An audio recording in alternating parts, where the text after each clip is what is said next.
If you are new to concealed carry, first I'd like to congratulate you on your decision to protect yourself and those around you and your family. It's a big step. However, in the crazy world we live in, I think it's more important than ever. I mean, who would think that our schools would be getting attacked and people coming into the schools where our innocent children are shooting, or churches or movie theaters?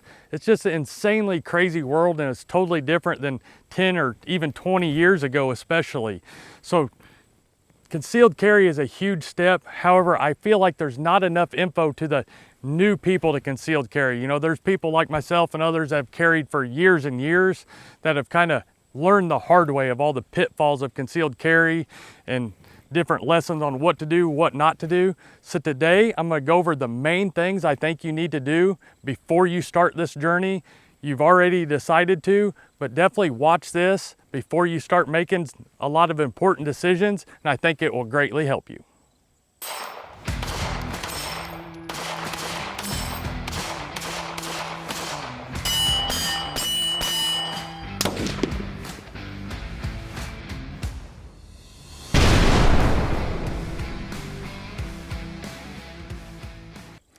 I personally started carrying about 10 years ago, and it's one of those crazy things. Before I started carrying and before I started this business, some of my cousins actually started carrying first, and back then I didn't feel it was quite as important. But like we said, as the world has evolved, it's not the same place it used to be. There's schools getting shot, movie theaters, churches, the list just goes on and on. So being prepared is absolutely the best thing, and I think the more people we can get involved in concealed carry, the less problems we will have. With that said, concealed carry is a huge responsibility that should not be taken lightly, and I think a lot of people that are new to it are overwhelmed. So if you're anything like me, you didn't know where to start, which is how I even got in the holster business. I started making holsters for myself, and then that turned into finding what I liked, which turned into finding what other people like as far as holsters go, which really helped me along. But along the way, I had to learn a whole lot of things, not only on holsters, but concealed carry positions, training, picking the right gun, you know, laws in different states, and that's ever changing. So what works for us here in Missouri, you may not be able to do in whatever state you're from. Hopefully that's gonna get better. But it's definitely, you need to know the laws and not put yourself in a bad situation. So number one would be just that. Know the laws and educate yourself on the laws of the state and surrounding states that you live in so that you know what their rules are. What we have to go by here is not necessarily what you'd go by where you live. So know those laws. The last thing you want to do is be carrying a pistol to protect yourself, your family, those around you, and end up getting in trouble for brandishing a firearm or something crazy like that, or carrying where you're not supposed to. You know, the list just goes on and on of things that could be a problem that you could get yourself in trouble on.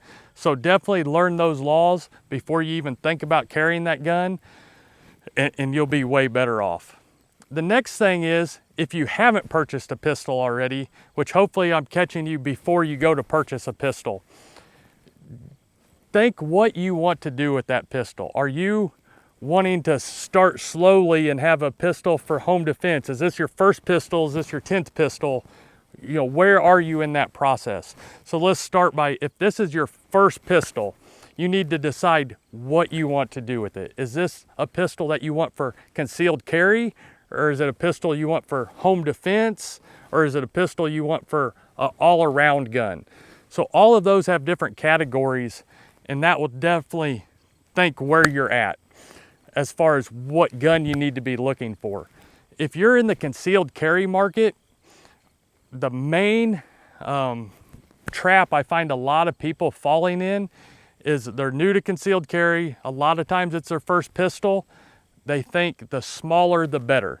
You know, there's all sorts of guns out there, Ruger LCPs and different things that are super small, what I'd call pocket-sized guns. Nothing wrong with those guns, they have their purpose, but for a new shooter, they're gonna be very hard for you to shoot and train with and shoot well. They're snappier, they have more recoil, they're just, you don't get a good grip on the gun. It's hard to learn fundamentals with a super pocket-sized pistol. Even guys that have been shooting for years, not saying that they can't shoot a pocket-sized pistol well, but they're never going to shoot it as well as a mid-size. And I've never seen that anywhere, and I don't think anybody can argue that fact. But then on the other side of the spectrum, you don't want to go with a 4.5, 5-inch barrel double stack gun like a, say, Glock 17, Springfield Echelon, you know, the list goes on, and not be able to conceal that pistol. Where that pistol shoots amazingly great for what it's intended for, you're gonna have a really hard time concealing that. So you really got to think about that when you buy a pistol. So that's why nowadays a lot of the popular guns are going to what I would consider micro 9s, which is like the SIG 365, Springfield Hellcat, FN Reflex, Canik MC9, all those like in between guns is what I would really steer you to. And not necessarily one brand or another. You need to feel what feels good in your hand. Go to a gun shop, go to a range, and spend time handling these different guns. See how they feel. You know, really get a good idea of what you're looking at before you decide on purchasing one. The worst thing you can do is walk into any shop and ask, like, hey, it's my first gun, what should I buy? And the guy goes, oh, buy a SIG 365, or here's what I carry, you should use this. Well, not one fits everybody well. There's certain guys that like different guns because it fits their hand better. There's just a ton of variance in that. So definitely make your mind up on that, and don't let your buddy or the gun shop salesman talk you into a pistol. Feel a variety of them so that you feel comfortable with that pistol in your hand. The next thing is, once you get a pistol, training is the most important part. So what I find, and it makes me cringe, is all too often in this industry, particularly the firearms industry, I don't know why it's like that, but there's a lot of shame in the industry. There's a lot of always a guy one to one up another guy, or, you know, place judge on people for different things. And we'll get into that in a lot of different subjects we talk about on this video. But training is the best thing you can do. So people will buy these guns and then just start carrying it immediately. Well, first, there's a lot of problems with that. You have not even, most of these people have never even shot the gun. So if they are going to defend themselves or somebody around them, the chance of them doing that efficiently is next to nothing, especially if it's your first pistol. And even if it's your 100th gun and you have a whole safe full of pistols, not every gun shoots the same. So training is an absolute must. You need to go shoot that gun, get comfortable with it before you even start thinking about concealed carrying it.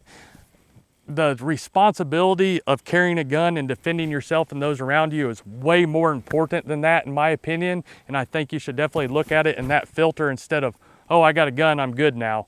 The training is way more important than the gun. The gun is the tool, you are the user. So a basketball in the hands of, you know, LeBron James will do all sorts of things. A basketball in my hand won't do anything. So the gun is the tool. It's the user that's using it that matters. So definitely don't overlook that. And don't be intimidated by training. There's a ton of good training online.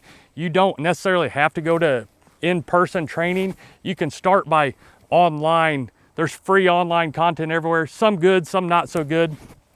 But you can find a lot of content and get yourself familiar with best practices as far as grip, stance, target acquisition, a lot of different things to kind of streamline that so that you start with a better fundamentals before you just go to the range and start blasting paper and then can't hit anything and then wonder why. If you start with a little bit of knowledge first, it will definitely help you more than you can even imagine. I do highly suggest, once you get adequate and somewhat comfortable shooting on your own, I think in-person classes are great for all levels of shooter. It don't matter if you're just starting or been shooting for 20 years. I've never been to a class in my life where I have not learned something from somebody. It's just a ever evolving, you know, you get used to, you go to the range and you shoot and you're like, oh yeah, I'm good, no problem. But there's always better. You know, like we go back to the basketball thing, LeBron James, he's as good as he is because he never stopped. You know, you never stop working and evolving, and concealed carry should be no different. And in my opinion, even more important, because your life and those around you are dependent on doing this. Okay, so now you get your pistol. What's comfortable for you? You get some training, you've shot this pistol. You're starting to feel comfortable.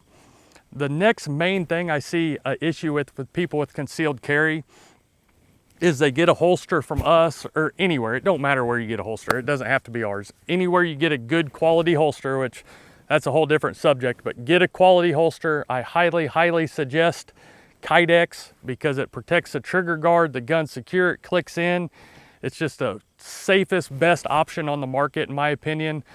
Inside the waist, outside the waist, whatever you prefer. Obviously inside the waist is gonna be way easier to conceal, but that's a whole different video that we'll get to later. But you get your holster.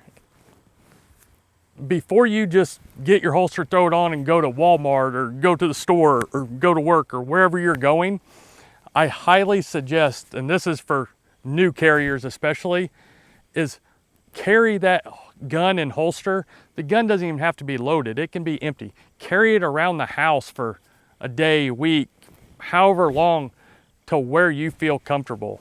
I can't tell you how many times, and I'm just in the industry, so I'm more hyper focused on it, but I'll go somewhere, and around where we're at, there's a lot of people that concealed carry, which is a great thing, but you'll go through the store and there's always that guy adjusting his gun, or you can feel him to make sure it's there, and it's just weird and it's not what you want.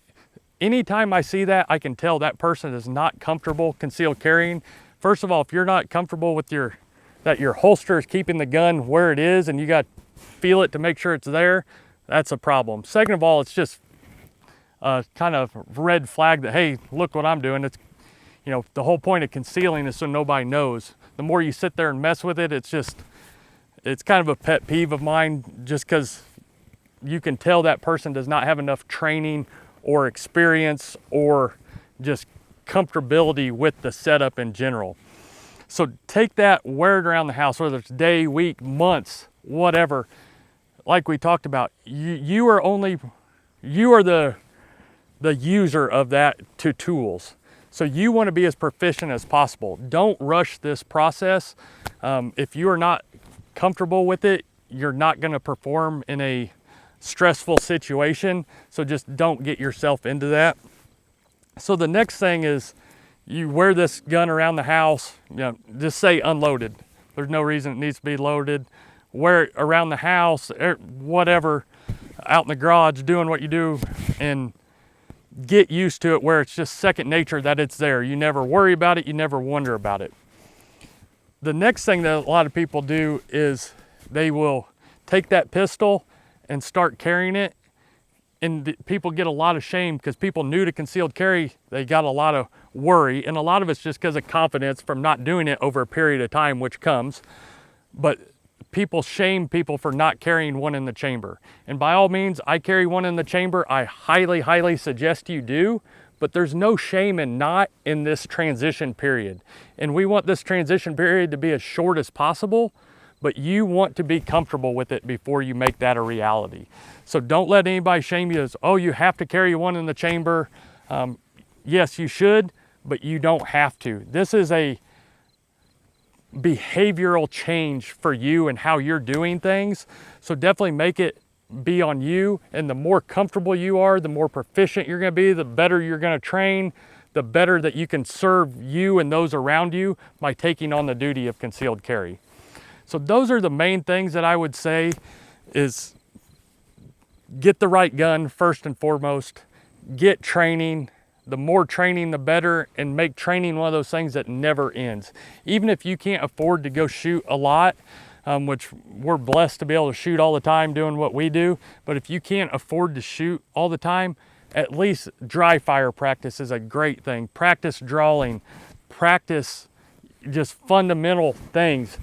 There's semantics and different things like that, dry fire trainers that are great to do in between range sessions that just keep you going. Wearing a holster and drawing from the holster are two different things. You want to make sure you're proficient at both, and dry firing gives you that without the fear of a new owner thinking, oh, I got to draw and shoot, and it just breaks it down in baby steps where you learn by the process. And I will tell you this, in training, you can watch all sorts of videos, guys doing, you know, half-second shots, all this crazy stuff, which comes with time. It will come. If you train enough, you will be to that level too. But slow is fast in concealed carry. If you're trying to learn and draw from a holster and you're just trying to go fast, you're gonna miss all the fundamentals. Build on your fundamentals and speed will come with time. Don't let that process rush itself. Don't be trying to keep up with your buddies' speeds and lose your fundamentals. Because if you lose your fundamentals, you're losing proficiency, which then at the end of the day doesn't matter how fast you go. You could have a half-second shot, and if you miss the target, it did you no good. If you would have taken the extra 1/10 of a second or whatever and made a fundamentals and made a good shot, you're way farther ahead. So let speed come with time. But those are the main things I wanted to stop in and tell you guys. You know, I've been through this a long time. We help people every day and answer questions. So I thought this is a video that really needed to be out there for the new concealed carry people, where they can feel comfortable in a place where you're not getting shamed. Everybody, including myself, has been where you're at. So if you have any questions along the way, I highly hope that you will email us at support@muddyrivertactical.com. Even if you don't need a holster, if you got a holster for somebody else, that doesn't matter. We want to help you along your journey. If you need a holster, great. But if you just need advice, if you need, hey, I'm doing this and having a problem with certain things, whatever that may be, definitely shoot us an email at support@muddyrivertactical.com. We'd love to help you along your journey. I think this industry has been missing a lot of education, a good form of education for quite some time. It gets people that want to either sell them something, which we're a holster company, I'm not going to lie to you, but that's not our main purpose. We sell holsters to equip people, and we have for 10 years, but we really want to help you along that journey. So let us be your sounding board. If you need anything, reach out to us. If you do happen to need any holsters, you can check us out at muddyrivertactical.com. You can see our story, kind of more about us, or check out our other YouTube videos. We do a lot of gun reviews and different things, just like I said, trying to bring value to our customers and help them along the way. So if you guys need anything, my name's Kevin. I'm the owner of Muddy River Tactical. Definitely shoot an email to us and even put attention Kevin to it, and I will get back to you as absolute fast as possible and help with anything I can help along the way. I want to be your friend in this journey and help you avoid some costly mistakes and, you know, just streamline your process so that, you know, I'd say for me, it was personally probably a 2 or 3 year stretch to where I felt, looking back now, that I was really proficient, but a lot of it is because I fell into loophole after loophole of different things, bad habits, and it just kind of slowed the process. So the faster you can get to the proficient level, the more you can serve you and those around you. So I really appreciate you guys watching today. If I can help you with anything, definitely don't hesitate to ask. That's what we're here for, and that's what I would love to do and help you with. So until next time, keep practicing and always be prepared.